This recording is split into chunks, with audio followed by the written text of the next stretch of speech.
You're absolutely right. And I like controlling the conversation. Exactly, you do. If I'm being self-aware.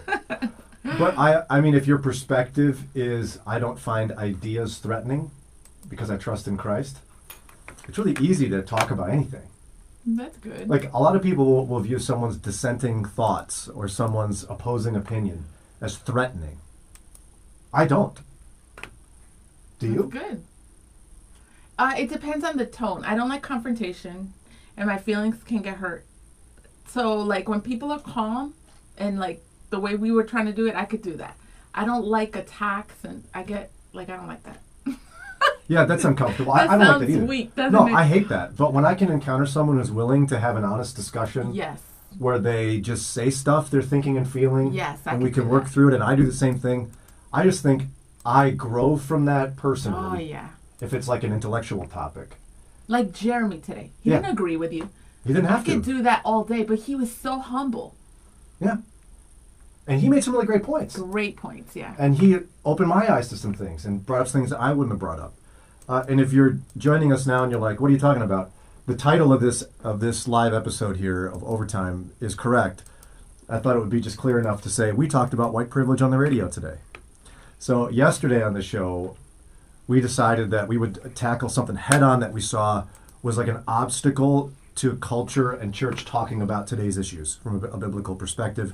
Today's issues are racial division, clearly based on the protests around the country. But I think the biggest one, we talked about Black Lives Matter yesterday. I think even bigger in terms of causing division is one that's used a lot more, even in church. I know pastors who use that phrase. We talked to one today on the show from Open Door, Church of the Open Door in Elyria. I know another pastor who talked about it, many others. It's white privilege. I'm surprised. The way you share that, it's like it's normal. I have not seen a pastor mention that phrase ever in my life. A pastor, an African-American pastor, or just a pastor? No, wait, no, a white pastor. Right. Yeah, I think it's new. Oh, so it is new. You're acknowledging. And so it wasn't a moment that pastors did that. Like, that's a big deal. Okay. For some pastors, it was a big deal to bring it up. Yeah. But like Pastor Jim Mindling talked about, it was his journey. He used to get offended by the phrase until he took time to listen, try to understand what it means, and let it be a cause for gospel unity, not a cause for division. A cause for understanding, you know? He brought up a good reason why he struggled accepting it. It helped me understand more. In this country, and I'm an immigrant, so this is especially highlighted in my life. I'm a citizen, yeah. The idea of working hard, the whole pull up your bootstraps, I'm probably saying it all wrong. Yeah. The American dream, that's a big deal. So it helped me understand why somebody would get offended. Because I always wondered, like, you're offended because it's a race thing, and it's not even about race. It's about, I've worked for what I had. Even more, it helped me understand it even more than the whole thing of, I grew up poor too. It was what he said. Like, my parents were hard workers. I'm a hard worker. Yeah, and we even talked about how because of that even the phrase is bad. I don't like the phrase white privilege. I think it's loaded. I think if we had a better phrase, people might listen more. Like Norma texted us, and she said, what about white advantage? Advantage sounds similar to privilege. When I first saw that text, I was like, I don't know about that. But isn't advantage a little softer than privilege? Why? Privilege sounds like I'm better than you. And advantage is like, you have an advantage because... I don't know, well, that's just me. Well, maybe y'all tell us. Do you like white advantage? Now, my question is, why is it important to find a phrase that works? Because I don't like when words distract from issues. But words are important. And words if are they important. don't communicate the true meaning, then what's the point? Right? I know. That's so why... So if we soften it, or if we're like, if you change it too much, then you lose the meaning. Right. Yeah. Okay, Lynn Lopez Gabriel. Buenos días, familia. Deborah says we talked about it this last Sunday at your church, Deborah. Woo! Yeah, I bet a lot of churches heard that for the very first time from the pulpit. Yeah. Jennifer Morocco, your pastor is amazing. And yes, she's like, Rick McKee talks about this quite a bit. Yes, he does. He and his wife, Shannon, is a dear friend. She actually took me to one of my favorite, it's like a big spot, but it's super little in Akron. It's a breakfast spot. Oh, it's so good. It's in Akron. There was like the line was outside. It was a couple years ago. So yeah, I know Rick talks about it often. It's just not a thing for pastors. Nathaniel, good morning. Callie says hi. Angie, hello. A lot of names I haven't seen. Leslie, absolutely loved Monica's comments this morning. Great conversation. Lots of people loved her comments. Carrie, good morning. She says, great conversations this morning. Robert says, same here, bro. Adrian, happy Tuesday. Yeah, Tuesday. An applause for Tuesday. Yeah, because it's somebody's favorite day, right? Yeah. Somebody said their favorite day is Tuesday. Cause, listen to this, y'all. This is deep. Because it's furthest away from Monday. It takes a minute to process that because it's also closest to Monday. No, but that one's gone. It's the one that's coming that you got to worry about. Yeah. Hello. No, that's so good. Angie says, privilege, a special right, advantage, or immunity granted or available only to a particular person or group.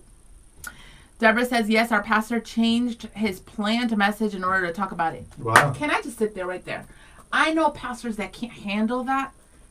You don't think that's a thing, that you're able to change your plan last minute because you're like, dude, we got to talk about it? Especially for something like white privilege. I know, like, I'm thinking, I know there are pastors out there that are like, no, wait, hold up. Not only is it difficult to change my plans last minute, but for this one, I need some time. That's impressive for Deborah's pastor. I because it was a private conversation, I won't say who it was, but I talked to one pastor just Sunday. He said that he changed his message to respond to current events because he was like, what am I going to do? Preach on something and just ignore what's happening? I have to talk about this. So deep. Keith, good morning. Oh, can I just visit you, Keith? Hello. On Facebook. Visit you on Facebook, which also means Facebook stalk. So handsome. Look at him. He looks like a model. He's like this. And he has a picture of This is Cleveland. Woo! I haven't seen that sign. I've seen the Cleveland one, but not that one. You look very handsome. And not in an awkward way. He looks intelligent too, Janelle. I know. What is up with me? Wait, hold on. Let me see. You look like one of my uncles. Ooh, you wear hats like Len loves hats, but what's the name of that hat? Len wears hats because he's bald. And he's afraid he's going to catch a cold. That's why Len wears hats, right? Yes. Yes. And he said his head's gold. Keith says, I need to order that bow down wand and see if it works. Maybe we can get on Amazon. What's the bow down? I don't know what that is, Keith. Did I say that? Please tell us, Keith, what the bow down wand is. Sounds like something my boys would like. Patricia says the importance is the awareness of it and understanding how it affects the dynamics of ethnic relationships. Do you agree, Brian? Yeah. Yeah. So often we take it as accusatory when it's just awareness. Like someone saying, I'd like you to be aware of this thing. It's called white privilege. Someone goes, I'm not, whoa, we're not talking about you. You didn't do anything. I just want you to be aware. Yeah, I get it. Julie, good morning. Julie Diane, love your name. You're a secretary and you live in New Philadelphia. Look at her Facebook stock, right? Yes, I love visiting y'all. Julie says, listening so I can be informed, but I tend to agree with what Monica was saying. I love you all, but honestly, I don't see the need to point out someone's privileges. Please don't be upset with me. We love you, Julie. Love you, girl. Don't be upset with me. She proved it by Facebook stalking. Hello, I visit people that I like, and then the rest I visit later. The rest of the people I like and love, which is everybody. I just feel that she says, I just feel that it's not going any good. Everyone deals with something. We all have a story, but at the end of the day, nobody's going to make it apart from Jesus. That doesn't minimize suffering and injustice, but that's just where I'm coming from. No, I get it, Julie. We do all have some sort of struggle. Isn't that true? Yeah, we do. Everybody. Every person. And so sometimes it can be exhausting to talk about someone else's thing. But, you know, I'll say that even though I understand and empathize with you on that, and I feel that sometimes, I feel like the gospel generally, and Scripture specifically, calls me to care about others' issues more than mine. I mean, consider others as more important than yourself. Remember, Paul in Galatians 5 presents himself. He talks about presenting himself to Peter, James, and John. And they gave him one piece of advice after hearing all of his theology, all of his teachings. They said, be sure to take care of the poor. He didn't say, I'm sick of taking care of the poor. What are they? They're always going to have problems. No, like there's this other-centric focus. We must put others above ourselves as Christians. It's our love our neighbor thing. And even if it gives me a holy discomfort or disruption, is that what Pastor Jim said? Disruption. A holy disruption? I'm going to take it. Which is what Jesus was doing all the time. A lot of comments are coming in. Thank you, Kelly. She's commenting about why soften the word privilege, and does that simply minimize the issue? I know what you're saying. I don't want a word to be a distraction from an issue. Like, if people could talk about the idea of white privilege but just call it something else, would you be mad or would you be happy? Like, if we could confront the real issue of white privilege but call it something that's more palatable to people, was that a problem? To me, it's not. But I can see for the bigger conversation. I just want to be a peacemaker about it. It's Yeah, like, to me, it's if not. I could find a better phrase, I'd love to find it if it will cause us to talk about the issue behind the words. Exactly, that's what matters. I don't want the words to distract us from the issue at hand. And sometimes words do that. It's like we talked about before. Early in the show this morning, people get lost and distracted by the word submit. They shut down. They don't listen.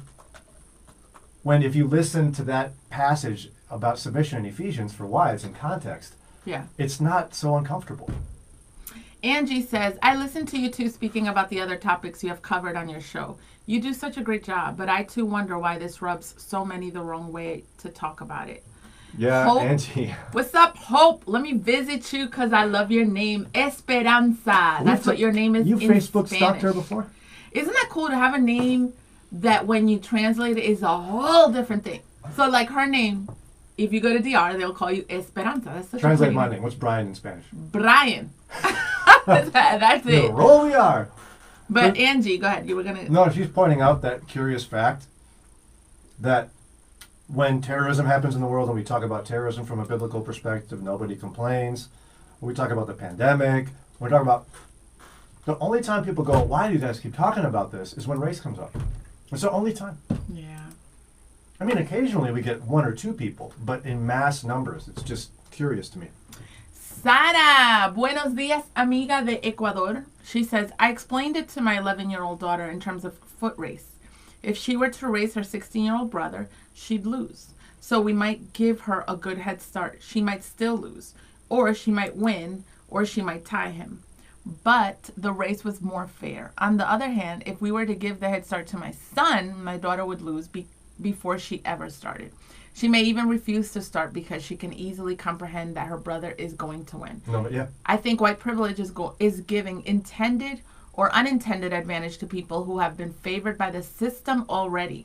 We cannot expect that 40 years of civil rights will have eliminated the advantage that was built into 300 years of the system that our country was founded on.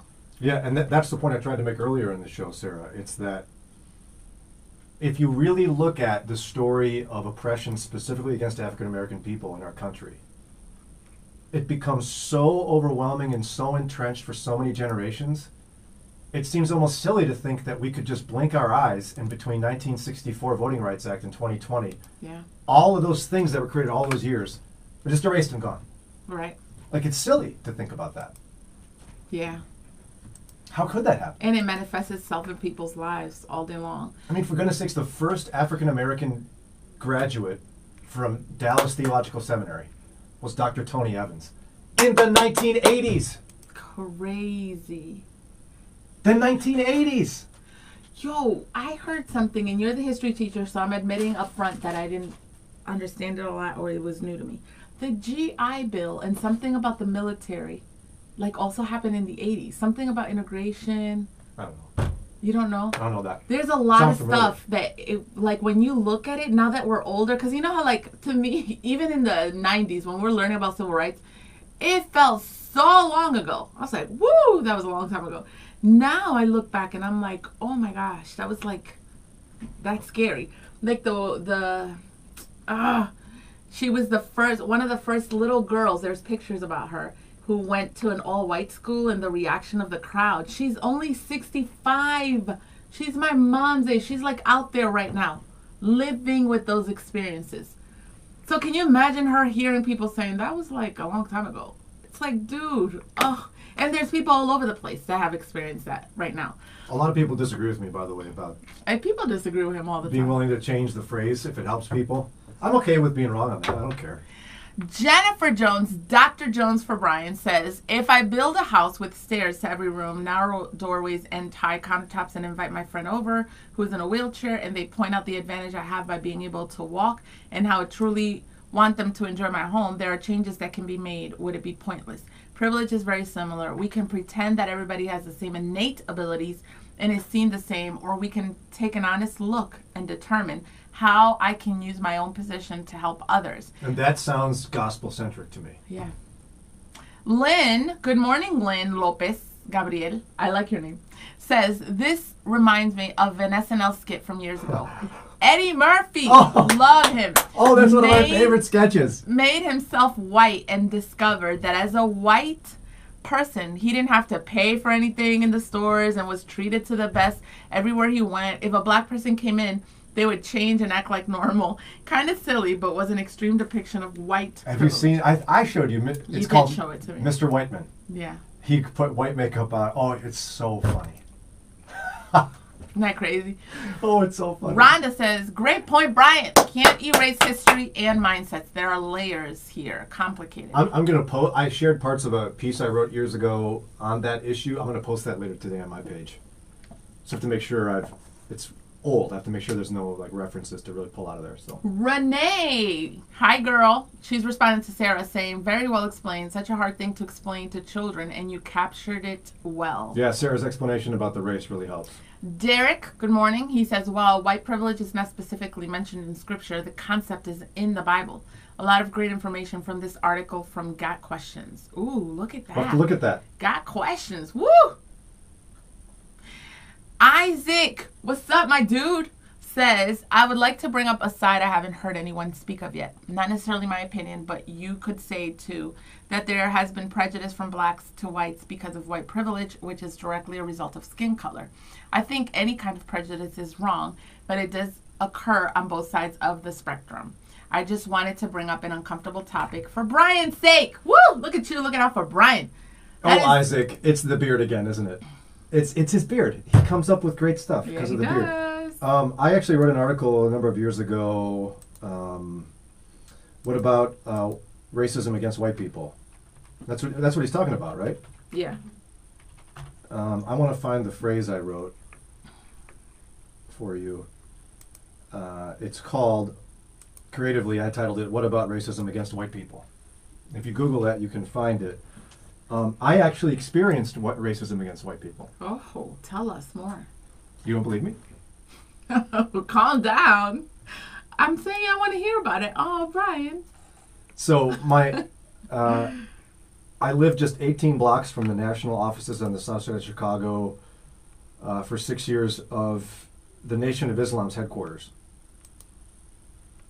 And at a recent event, he, by the way, declared, quote, white people deserve to die. I'm sorry to laugh, but it's so outrageous. So Wow. the guy who declared white people deserve to die, I lived a walking distance from his headquarters. And I would regularly drive past Mosque Miriam, and there were black African-American men in three-piece suits passing out their newspaper, The Final Call. And when they get to my minivan full of white people, those guys would give me a mean look. Oh. They would not offer me a paper, clearly treat me differently because of the fact that I'm white. There was even a time my wife went into a Sears store on the south side of Chicago. She got followed by security. What? Because she was like the only white person who'd been to the Sears store in who knows how many years. They're like, my what is she goodness. doing here? They followed her around thinking she was going to steal something, I don't know what. Wow. And at the end of the day, what I would say is that while it exists, when you look at history, experience, like I know there is racism that goes both ways. But to me bringing up racism against white people is like complaining to somebody in the middle of a car wreck, a horrific car wreck, about your paper cut. Like walking up to somebody who's bleeding, barely alive, going, excuse me, I'm hurt too. I've got a paper cut. Look at, how it stings. Well, if somebody has experienced It's an injury. racism, there are some people that have texted that have said they've even been beat up because they were white by black. It's very rare, people. but it's true. That's difficult to hear from them because they're thinking, really, Sure. you're going to call my experience a paper cut? Well, okay, most people's experience of racism against white people is tantamount to when you compare lynching and what I've experienced, it's truly horrific car wreck to paper cut is the perfect analogy, right? Yeah. Historically speaking. Sure, there are extreme examples of other things, but I think taken as a whole, historically, while they both exist, one has clearly been a bigger problem than the other. Yeah. You know what I mean? You know what I mean by that? Yeah. But I think it's unhelpful to deny that it goes both ways. It does go both ways. I think. I saw an article once that tried to claim that there's no such thing as racism against white people. And that's not helpful. No, the way I've heard that described from actually teachers at my private school and high school, they were saying there's prejudice and stereotypes from anyone, Hispanic, Latino, blacks, whatever. Racism is institutional, so it's different. You have to have power to be racist. You could disagree with that. People disagree with that. But that's where they were coming from. So they were acknowledging, yeah, you could be black and hate white people. But in terms of being racist, you have to have power. And see, I actually addressed that in maybe a different post. I wrote about race back when no one cared. And then I stopped. That's cool.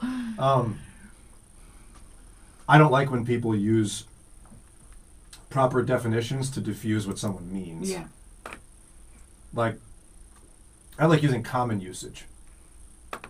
What do people mean when they say racism? You could tell me some academic definition, but that's not what they mean. It's just like, I was thinking about this the other day. When some people talk about Halloween, what they mean is worshiping Satan and making a cauldron of like witches' spells. When I say Halloween, I mean taking my kids to the neighbor's house in costumes like Superman and getting candy. Yeah. So, you see, Yeah. like, I don't care what the academic definition is. I want my common usage to be what's heard and understood. Molly, my girl, love you, girl. Love your heart for this topic. She says, yes, Janelle, I think the power piece is critical, at least on the academic side. Molly also said, you shared something earlier, Molly. I've been talking too much, sorry. Molly says, I don't mind the phrase white privilege. I think the word privilege represents the advantage and immunity we have as white people, which I think is an important part of the conversation. Tyler, what's up? He says, if God is in control of all things, which includes trials and tribulations we endure, do you think God is up in heaven saying to himself, you know what? Since the guy is white, he isn't going to get tribulations like the rest of humanity. God puts us all through different things, all meant to grow us and lead us to him. Minimizing other people's sufferings and the things they go through because they're white is wrong, in my opinion.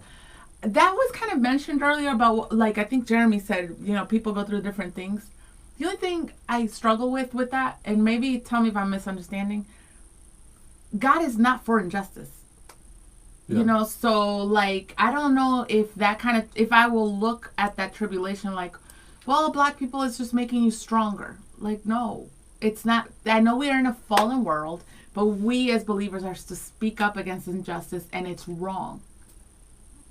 Am I misunderstanding the heart of the comment? No, I would take a different angle on it. Can you go back to it?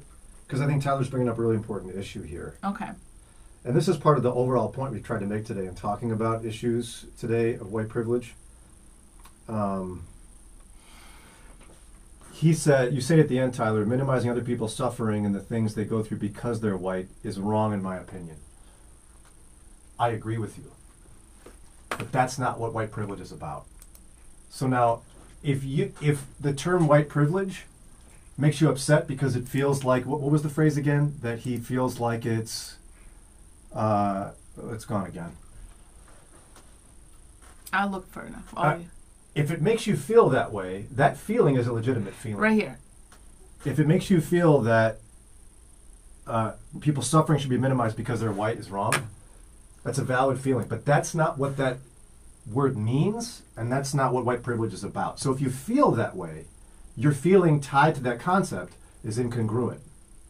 It's a valid feeling, but that's not what it's about. No one ever intends to minimize anyone's suffering by bringing up the term white privilege, ever. It's not what it's about. So it's about actually raising up into awareness someone's suffering. It's not really about any particular white person. No, it's not. It's about society and its impact on the African American experience. And so we want to lift up somebody who's disadvantaged because of it. We acknowledge it with men versus women. Well, right. Like the privileges men.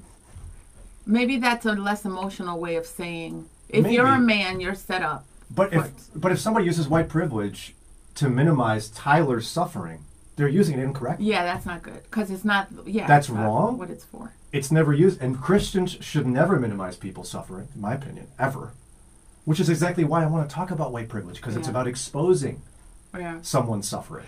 Isaac says, what Brian just said has me thinking, but I think when someone hears the term white privilege, they may take it as racism can only be white to black, and it can make you defensive. I personally don't feel that way, but I haven't seen people respond that way, and it just now clicked as to why they might be responding like that. Yeah, but again, it frustrates me to no end, the illogical, intellectual formula of sorts, where someone says something that's not at all what it's about or it means, but I'm offended, and I'm going to be mad at you for something that you never intended and that it doesn't mean what you said. Like that's a personal choice that I'm making to be offended. Yeah. Especially when confronted with information that's contrary to that. Yeah. Amora, good morning, says, it is awful both ways, being mixed. I have experienced it both ways. I am also fearful of it for my kids. Since I married a white man, my kids look white. If I go to the public schools in my area instead of the Christian schools, it is almost all black. Will my kids get picked on for being the white kid? By black kids. Yeah, I don't know. Or Kathy, good morning. She says, so appreciated Monica's perspective. Yeah. Betty says, what do you mean, Bruce? Let's see what Bruce is saying. I once was a cultural diversity trainer for the state of Ohio, and in my training, black people can't be racist. I guess it just expressed that. Yeah, and I know, I've read articles. And Angela wants to know what's the difference between racism and prejudice. Maybe you can speak on that. Well, I don't have the perfect definition here. Okay, but you said you have read articles. I just don't like using words to deflate someone's valid point. Like when someone says to you, I'm white and I've been treated poorly by black people or Latino people because I'm white, someone can't go to you, no you haven't, there's no such thing as that. How rude is that? I had legitimate times where I was treated differently living on the south side of Chicago because I'm white. Yeah. And because the definition of racism doesn't include me being treated racist, doesn't mean it didn't happen. Yeah. Yeah. That's just my personal, that's where there could be an academic thing, but I much prefer common usage. Right. It's the same thing with Black Lives Matter. Brian, don't you know Black Lives Matter is this political organization with Marxist ideas? Well, I do know that, but that's not what most people mean when they say it. It's possible to separate the two. Rhonda says, being beat up or continually bullied isn't rare. A white friend of mine was beat up by African American peers almost daily in D.C. in the 70s on the way home from school, and another white friend's grandchildren are bullied at school in Akron and also at private schools in Akron by African American kids now. This perpetuates feelings of racism. These kids are developing what they believe about people. It's a problem. I can't disagree with that. Wouldn't you say it's a problem? Yeah, it is a problem. Which is also why I think it's so destructive to say racism isn't a two-way street. I still contend that me talking about my racial experiences to an African American community is like complaining about a paper cut to someone in a horrible car wreck. Yeah. Historically speaking. But we can't deny it exists. Bruce says, it's like Janelle said, it's about the power structure in this country that causes the racism. No, I understand. I understand where you're coming from, Bruce, and I'm not trying to say anything negative about you. It's a pet peeve in terms of application of that concept. But I understand what you mean. When we talk about racism, it's the uniquely American thing of African American people's cultural experience, which is different than your experience, Janelle. As a Latina immigrant. It is different. Very different.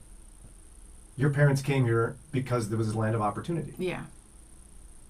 Len's ancestors did not come here by choice and did not have opportunity. Exactly. Now, there are, because a lot of people don't realize this, the whole slave dynamic and racism and all that in Latin America is similar, obviously, because we're here. But the way it played out in this country is just different. The whole Jim Crow's different. Everything's different. Civil rights. My mother doesn't get a lot of the stuff. Now Dominican Republic had other issues, a lot of which is colorism. But that's another conversation. So yes, for Latinos it's different. Stephanie says, thank you, Brian. White privilege has to do with systems, but people take it personally. Yes. Yeah, and I think if we look at the scriptures and we look at Jesus' life, he stirred up and made the religious people uncomfortable, and he acted with radical compassion for the needs of others. I mean, one of my favorite situations is when he's finishing with this group of people, like at least 5,000 people. It's the end of the day. He looks at his disciples, and it says he felt compassion for the people because he knew they'd be hungry. The disciples were like, that's their problem. Yeah. What are we going to do? But Jesus had compassion for someone in need. Yeah. And he acted on that compassion. Let's not be the disciples who are dismissive and going, they can figure it out themselves. Let's think about others as more important than ourselves. It's so central to the gospel. And that's what this discussion is about today. Done? Oh, sorry. Michelle, I love your comments. Everyone says, good morning, you guys. Make us think about how we're living amongst each other and how we can improve it. The phrase white privilege perhaps rubs whites the wrong way because many have worked hard for what they have and no one gave them anything. Yeah. When a poor white man is stopped in the poor white neighborhood, are not harassed by police in the same way as black men. Check out the movie Remember the Titans. It gives you a peek of white privilege. Yeah, and I don't know how many times and how many people like Michelle have to say the term white privilege doesn't imply that there aren't white people with horrible lives. Yeah. We have to get over that. That's not what that's about. Yeah. Danae, hi girl. She says, thank you for talking on these matters. She's very ignorant of them. And we all have to learn, and especially the best lesson this week is learning how to talk about tough things, especially with believers, without getting upset, validating other people's points, because I think every position has a good point. And I wanted to look at, Lynn. Lynn says, perhaps privilege sounds more like being above others when the opportunity is status quo, but it may be best described as an absence of opportunity if you're not white. I love that. That's real deep. Yeah. That makes some sense. We got to run. We got, meetings and emails and stuff we got to do, but we love you guys. And thanks for being a part of this. Thanks for your encouragement, your great discussion.